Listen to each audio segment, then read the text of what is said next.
ಕ್ಲಿಷ್ಟಕರ ಸಂದರ್ಭದಲ್ಲಿ ಎಚ್ಡಿಕೆ ಅವರ ಸ್ಪರ್ಧೆಯ ವಿಚಾರದಲ್ಲಿ ಡಿಸಿಷನ್ ತೆಗೆದುಕೊಳ್ಳುವಂತಹ ಹೊಣೆಗಾರಿಕೆಯನ್ನ ದೇವೇಗೌಡರಿಗೆ ವಹಿಸಲಾಗ್ತಾ ಇದೆ ಅನ್ನೋದು ತಿಳಿದು ಬರ್ತಾ ಇದೆ.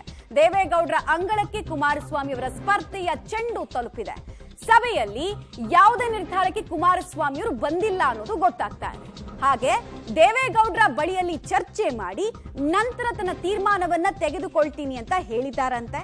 ನಾಳೆ ನಡೆಯುವಂತಹ ಕೋರ್ ಕಮಿಟಿ ಸಭೆಯಲ್ಲಿ ಘೋಷಣೆ ಮಾಡೋದ್ರ ಬಗ್ಗೆ ಕೂಡ ತಿಳಿಸಲಾಗಿದೆ. ಚನ್ನಪಟ್ಟಣ ಕಾರ್ಯಕರ್ತರು ಮುಖಂಡರಿಗೆ ಎಚ್ಡಿ ಕುಮಾರಸ್ವಾಮಿ ಅವರು ಭರವಸೆಯನ್ನ ಕೊಡ್ತಾ ಇದ್ದಾರೆ.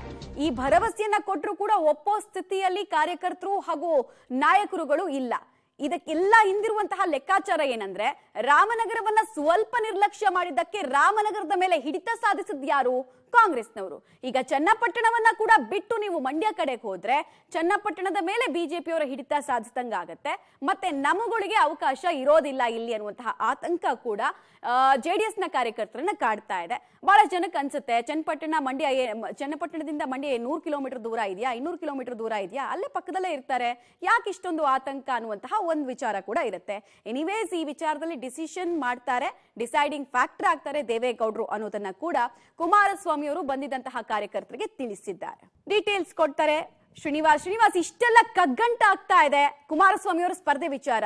ಇದನ್ನ ಜಾಸ್ತಿ ದಿನ ಎಳೆದಷ್ಟು ಕೂಡ ಇದೇ ರೀತಿ ಕಬ್ಬಿಣದ ಕಡಲೆ ಆಗ್ತಾ ಹೋಗುತ್ತೆ ಕಾರ್ಯಕರ್ತರನ್ನ ಕನ್ವಿನ್ಸ್ ಮಾಡೋ ವಿಚಾರ. ಯಾಕಿದು ಜೆಡಿಎಸ್ ನ ವರಿಷ್ಠರಿಗೆ ಅರ್ಥ ಆಗ್ತಾ ಇಲ್ಲ, ಇನ್ನೂ ಯಾಕೆ ಟೈಮ್ ಬೈ ಮಾಡೋ ಕೆಲಸವನ್ನು ಮಾಡ್ತಾ ಇದ್ದಾರೆ ಅಂತ ಅನಿಸ್ತಾ ಇದೆ. ಮಮತಾ, ಹಾಲಿ ಕುಮಾರಸ್ವಾಮಿಯವರು ಚನ್ನಪಟ್ಟಣದ ಶಾಸಕರ ಆಗಿರೋದಕ್ಕೆ ಇಷ್ಟೆಲ್ಲ ಗೊಂದಲಗಳಾಗ್ತಿರುವಂಥದ್ದು. ಮಂಡ್ಯದಿಂದ ಸ್ಪರ್ಧೆ ಮಾಡಬೇಕಾ ಬೇಡ ಅನ್ನುವಂಥ ವಿಚಾರವಾಗಿ ಇವತ್ತು ಚನ್ನಪಟ್ಟಣ ಭಾಗದ ಕಾರ್ಯಕರ್ತರು ಮುಖಂಡರ ಸಭೆಯನ್ನು ಕರೆದಿದ್ರು. ಯಾವುದೇ ಕಾರಣಕ್ಕೂ ಕುಮಾರಸ್ವಾಮಿಯವರು ಚನ್ನಪಟ್ಟಣದಿಂದ ಹೋಗಬಾರ್ದು ಅನ್ನುವಂಥ ಒತ್ತಾಯವನ್ನ ಆ ಕಾರ್ಯಕರ್ತರು ಮುಖಂಡರು ಮಾಡ್ತಿದ್ದಾರೆ. ಹಾಗಾಗಿನೇ ಕುಮಾರಸ್ವಾಮಿ ಅವರಿಗೆ ಒಂದಿಷ್ಟು ಗೊಂದಲಗಳಿರುವಂಥದ್ದು.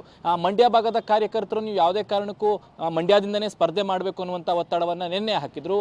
ಇವತ್ತು ಚನ್ನಪಟ್ಟಣದ ಕಾರ್ಯಕರ್ತರು ಮುಖಂಡರು ಯಾವುದೇ ಕಾರಣಕ್ಕೂ ನೀವು ಚನ್ನಪಟ್ಟಣ ಬಿಟ್ಟು ಹೋಗಬಾರ್ದು ಅನ್ನುವಂತಹ ಆಗ್ರಹವನ್ನ ಮಾಡ್ತಿದ್ದಾರೆ. ಎರಡೂ ಕಡೆ ಕಾರ್ಯಕರ್ತರು ಇಂಪಾರ್ಟೆಂಟ್. ಆ ಕಾರ್ಯಕರ್ತರು ಬಿಟ್ಟರೆ ಈ ಕಾರ್ಯಕರ್ತರು ಕೋಪ ಮಾಡ್ಕೊಳ್ತಾರೆ, ಈ ಕಾರ್ಯಕರ್ತರು ಬಿಟ್ಟರೆ ಮಂಡ್ಯ ಭಾಗದ ಕಾರ್ಯಕರ್ತರು ಕೋಪ ಮಾಡ್ಕೊಳ್ತಾರೆ. ಹೀಗಾಗಿ ಕುಮಾರಸ್ವಾಮಿ ಅವರು ಸಂದಿಗ್ಧ ಪರಿಸ್ಥಿತಿಯಲ್ಲಿದ್ದಾರೆ. ಅಂತಿಮವಾಗಿ ದೇವೇಗೌಡರಿಗೆ ಈ ನಿರ್ಧಾರವನ್ನು ತೆಗೆದುಕೊಳ್ಳೋದಕ್ಕೆ ಬಿಡಲಾಗಿದೆ.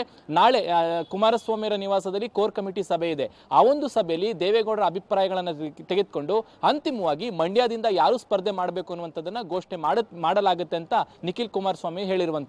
ಇರುವಂಥದ್ದು ಈಗ ನಾಯಕರೇನೋ ಕುಮಾರಸ್ವಾಮಿ ಅವರನ್ನು ಒಪ್ಪಿಸಿದ್ದಾರೆ. ಆದ್ರೆ ಕಾರ್ಯಕರ್ತರು, ಮಂಡ್ಯ ಮತ್ತೆ ಚನ್ನಪಟ್ಟಣದ ಕಾರ್ಯಕರ್ತರ ನಡುವೆ ಇರುವಂತಹ ಏನು ಗೊಂದಲಗಳು, ಅವರೊಪ್ಪಿದ್ರೆ ಇವರೊಪ್ಪಿದ್ರೆ ಅವರು ಕಷ್ಟ ಅನ್ನುವಂತಹ ಸ್ಥಿತಿಯಲ್ಲಿ ಕುಮಾರಸ್ವಾಮಿ ಇರೋದ್ರಿಂದ ಅಂತಿಮವಾಗಿ ದೇವೇಗೌಡರು ಯಾವ ನಿರ್ಧಾರ ತೆಗೆದುಕೊಳ್ತಾರೋ ಅದಕ್ಕೆ ನಾನು ಬದ್ಧ, ನಾಳೆ ಅಂತಿಮ ತೀರ್ಮಾನವನ್ನ ಘೋಷಣೆ ಮಾಡ್ತೀವಿ ಅನ್ನುವಂಥ ಮಾತುಗಳನ್ನ ನಿಖಿಲ್ ಕುಮಾರಸ್ವಾಮಿ ಅವರು ಸಭೆಯ ಬಳಿಕ ಹೇಳಿರುವಂಥದ್ದು. ಮಮತಾ, ಶ್ರೀನಿವಾಸ್, ಇಲ್ಲಿ ಹೈಕಮಾಂಡ್ ಬಯಸ್ತಾ ಇರೋದು ಅಂದ್ರೆ ಬಿಜೆಪಿ ಹೈಕಮಾಂಡ್ ಬಯಸ್ತಾ ಇರೋದು ಕುಮಾರಸ್ವಾಮಿ ಅವರು ನಿಂತ್ಕೊಳ್ಳಿ ಅಂತ. ಬಟ್ ಕುಮಾರಸ್ವಾಮಿ ಅವರಿಗೆ ತನ್ನ ಪುತ್ರನ ರಾಜಕೀಯ ಭವಿಷ್ಯದ ಬಗ್ಗೆ ಒಲವಿದೆ. ಸೊ ದೇವೇಗೌಡರು ಇದೆರಡರಲ್ಲಿ ಯಾವುದನ್ನ ಆಯ್ಕೆ ಮಾಡಿಕೊಳ್ಳುವಂತಹ ಸಾಧ್ಯತೆ ಇದೆ ಹಾಗಾದ್ರೆ? ಮಮತಾ, ಅಂತಿಮವಾಗಿ ಗೆಲುವು ಯಾರಿಗೆ ಆಗುತ್ತೆ, ಎಷ್ಟು ಸುಲಭವಾಗಿ ಗೆಲುವು ಆಗುತ್ತೆ ಅನ್ನುವಂತಹ ಲೆಕ್ಕಾಚಾರ ಇವತ್ತಿನ ಚನ್ನಪಟ್ಟಣದ ಸಭೆಯಲ್ಲಿ ಕುಮಾರಸ್ವಾಮಿ ಅವರು ಇದೆಲ್ಲವನ್ನೂ ಕೂಡ ವಿಸ್ತಾರವಾಗಿ ಕಾರ್ಯಕರ್ತರಿಗೆ ಹೇಳಿದ್ದಾರೆ. ಬಿಜೆಪಿ ಹೈಕಮಾಂಡ್ ನಾಯಕರಿಂದ ನನಗೆ ದೊಡ್ಡ ಮಟ್ಟದ ಒತ್ತಡ ಇದೆ, ಮಂಡ್ಯದಿಂದ ನೀವು ಸ್ಪರ್ಧೆ ಮಾಡಿದ್ರೆ ಸುಲಭವಾಗಿ ಗೆಲ್ಲಬಹುದು ಅನ್ನುವಂಥ ಲೆಕ್ಕಾಚಾರಗಳಿದ್ದಾವೆ.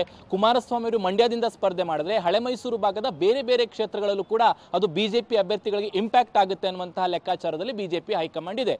ಇದೆಲ್ಲವನ್ನೂ ಕೂಡ ಕುಮಾರಸ್ವಾಮಿ ಅವರು ಇವತ್ತಿನ ಸಭೆಯಲ್ಲಿ ಪ್ರಸ್ತಾಪ ಮಾಡಿದ್ರು. ಆದ್ರೆ ಚನ್ನಪಟ್ಟಣದ ಕಾರ್ಯಕರ್ತರು ಯಾವುದೇ ಕಾರಣಕ್ಕೂ ನೀವು ಚನ್ನಪಟ್ಟಣ ಬಿಟ್ಟು ಹೋಗಬಾರ್ದು, ದೇವೇಗೌಡರು ಅಥವಾ ನಿಖಿಲ್ ಕುಮಾರಸ್ವಾಮಿ ಬೇಕಾದ್ರೆ ಮಂಡ್ಯದಲ್ಲಿ ನಿಂತ್ಕೊಳ್ಳಲಿ ಅನ್ನುವಂತಹ ಮಾತುಗಳನ್ನು ಇವತ್ತಿನ ಸಭೆಯಲ್ಲಿ ಹೇಳಿದ್ದಾರೆ. ಅಂತಿಮವಾಗಿ ಕುಮಾರಸ್ವಾಮಿ ಸ್ಪರ್ಧೆ ಮಾಡಬೇಕು ಅನ್ನುವಂಥದ್ದು ದೇವೇಗೌಡರು ಈಗಾಗಲೇ ಗ್ರೀನ್ ಸಿಗ್ನಲ್ ಎಲ್ಲ ಕೊಟ್ಟಿದ್ದಾರೆ. ಆದ್ರೆ ಎರಡೂ ಚನ್ನಪಟ್ಟಣ ಮತ್ತೆ ಮಂಡ್ಯದ ಕಾರ್ಯಕರ್ತರ ಒತ್ತಾಯಗಳೇನಿದ್ದಾವೆ ಅದಕ್ಕೆ ಸಂಬಂಧಪಟ್ಟಂತೆ ಅಂತಿಮವಾಗಿ ದೇವೇಗೌಡರು ನಿರ್ಧಾರ ಮಾಡಲಿ ಅನ್ನುವಂತಹ ಮತ್ತೊಂದು ನಿರ್ಧಾರಕ್ಕೆ ಬರಲಾಗಿದೆ. ಹಾಗಾಗಿನೇ ನಾಳೆ ಒಳಗಡೆ ದೇವೇಗೌಡರಿಗೆ ಈ ವಿಚಾರವನ್ನ ಪ್ರಸ್ತಾಪ ಮಾಡಿ ಯಾರು ಸ್ಪರ್ಧೆ ಮಾಡಬೇಕು, ಅಥವಾ ನಿಖಿಲ್ ಅವ್ರನ್ನ ಮಾಡಬೇಕಾ, ಕುಮಾರಸ್ವಾಮಿ ಅವರು ಸ್ಪರ್ಧೆ ಮಾಡಬೇಕಾ ಅನ್ನುವಂಥದ್ದನ್ನ ನಾಳೆ ಒಳಗಡೆ ಅಂತಿಮವಾಗಿ ತೀರ್ಮಾನ ಘೋಷಣೆ ಮಾಡೋದಾಗಿ ಹೇಳಿರುವಂತದ್ದು. ಧನ್ಯವಾದ ಶ್ರೀನಿವಾಸ್, ಮಾಹಿತಿಗಾಗಿ.